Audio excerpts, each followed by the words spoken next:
All right, diving right in today, we're looking at Russia's missile attack on Dnipro. And the reports, well, they're saying an ICBM might have been involved. Yeah, an intercontinental ballistic missile. If that's true, this is a whole different ballgame. First time in this conflict, right? Exactly. And ICBMs, I mean, those are designed to travel thousands of kilometers, often carrying nuclear warheads. We're talking serious escalation here. Okay, so let's rewind back to November 21st. What exactly went down? Early morning, air raid sirens all across Ukraine. Then you have Russian Tu-95 MS bombers taking off, and then boom, this missile barrage hits Dnipro. And we're hearing multiple types of missiles were involved? Right. There are reports of Kh-47M2 Kinzhals, Kh-101 cruise missiles, and then this alleged ICBM launched all the way from the Astrakhan region in Russia. Astrakhan, that's hundreds of kilometers from Dnipro. So we're talking ICBM range for sure. No doubt. And the damage in Dnipro, significant. An industrial enterprise was hit, fires broke out, a rehabilitation center for people with disabilities was damaged, and at least 2 people injured. Ukraine claims to have shot down 6 of those Kh-101 cruise missiles, though. They do. But whether the ICBM actually hit its target, that's still unclear. Which brings us to the big question. What kind of ICBM are we even talking about? Well, that's the tricky part. No official confirmation on the exact type. But there are a few things that might be relevant here. Like what? I'm all ears. Well, just the day before, November 20th, Ukrainian media reported that Russia might be prepping to test or maybe even launch an RS-26 Rubez ICBM. Okay, the Rubez. Refresh my memory on that one. It's classified as a medium-range ICBM, range of up to 6,000 kilometers, can carry 4 warheads, each with an estimated payload of 0.3 megatons. Hold on. 0.3 megatons per warhead. Yeah. I mean, to put that in perspective, Hiroshima, the bomb drop that was about 0.015 megatons, that's a whole lot of destructive power. Absolutely. But here's where the analysis gets really interesting. Defense expert Fabian Hoffman, he argues that if it was a Rubez and it wasn't carrying a nuclear warhead, well, the launch would have almost 0 military value. Wait, so you're saying Russia might have launched this massively expensive missile just to prove a point? I mean, wouldn't there be cheaper ways to send a message? That's what Hoffman suggests. He thinks Russia might have used a weight simulator instead. Basically, a dummy payload, just to mimic the weight and trajectory of an actual warhead. Okay, weight simulator, got it. But why bother? What's the point of all that? Hoffman believes it was a political signal, not a strategic military move. Basically, projecting power, sending a message, but stopping short of actually using a nuclear weapon. Flexing their muscles, but not crossing that ultimate red line. You got it. It sends a signal to the West, but might help them avoid any serious blowback from allies like China and India. They've been pretty vocal about their worries over nuclear escalation. Fascinating. So this one event, potentially just a dummy warhead, could be a calculated move in a much larger game. Exactly. And Hoffman also thinks this was probably a one-time thing, not a regular tactic. Because of the cost, right? Launching an ICBM can't be cheap. You know it. Hoffman puts the price tag on a single Rubez at over $10 million.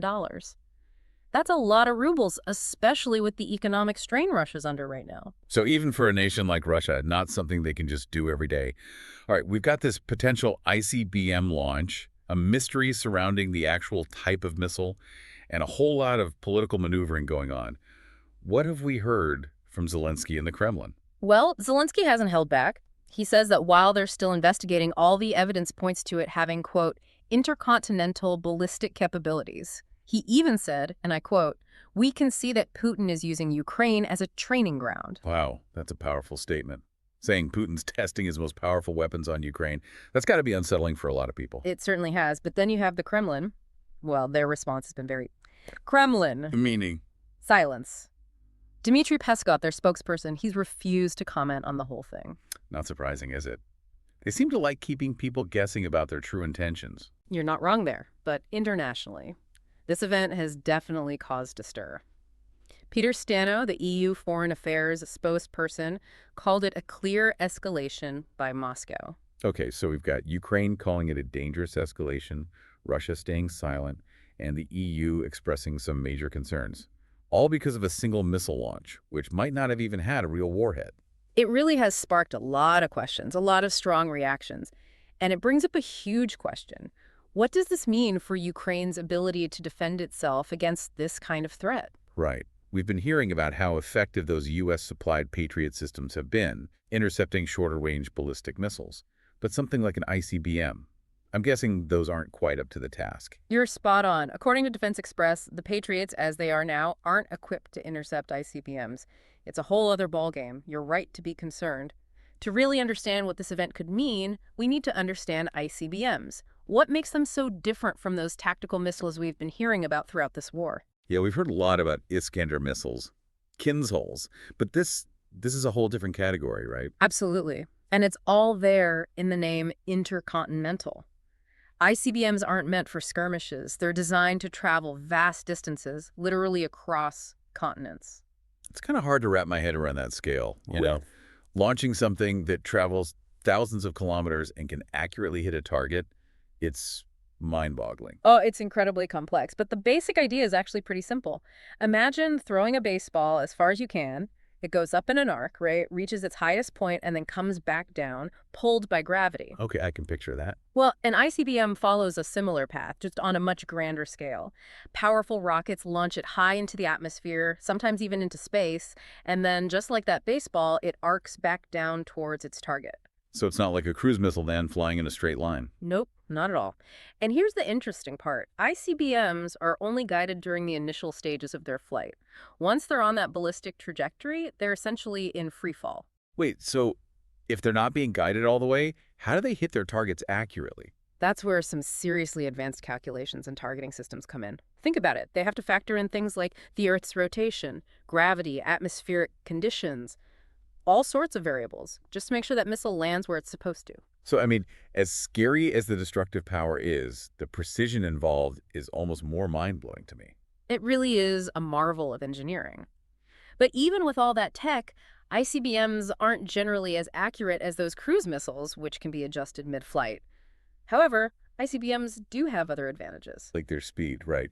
Didn't we say they can reach over 3,200 kilometers per hour? That's right, incredibly fast, which of course makes them incredibly difficult to intercept. And because they travel so high up in the atmosphere, a lot of traditional air defense systems can't even touch them. I see. So we're talking about a weapon that's really hard to defend against, has this huge range, and can carry nuclear payloads. No wonder even the potential use of one has created such a reaction, even if it was just a dummy warhead. Exactly. And it really raises the question of what Putin's next move might be. Is this a sign of things to come? Will we see more ICBM launches? And how will Ukraine and its allies respond? Questions everyone's asking, for sure. But before we get into those, I'm curious about the different stages of an ICBM's flight.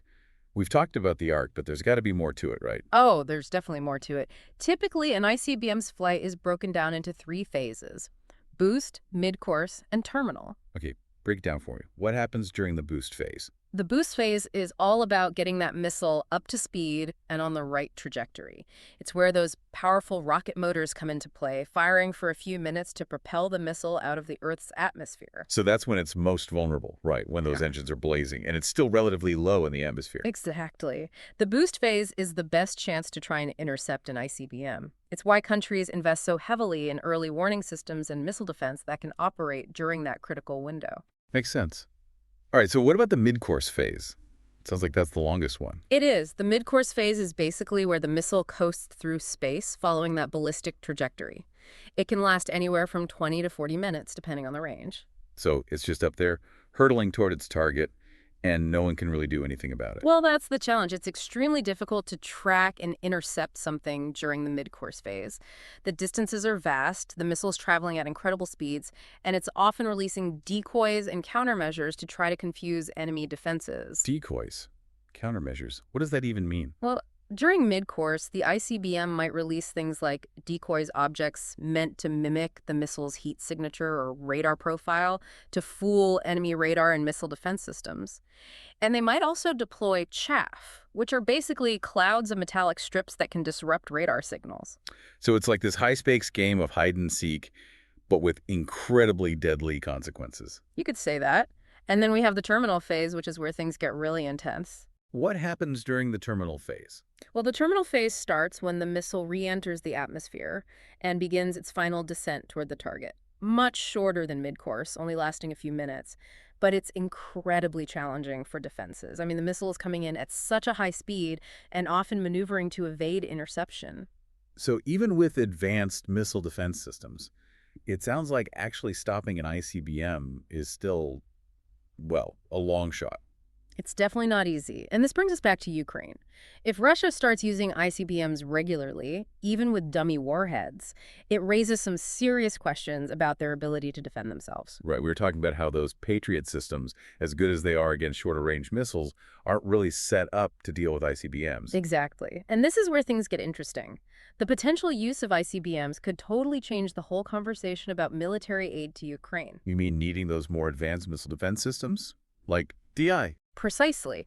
And that's a huge decision with huge implications. It is incredibly sophisticated, very expensive.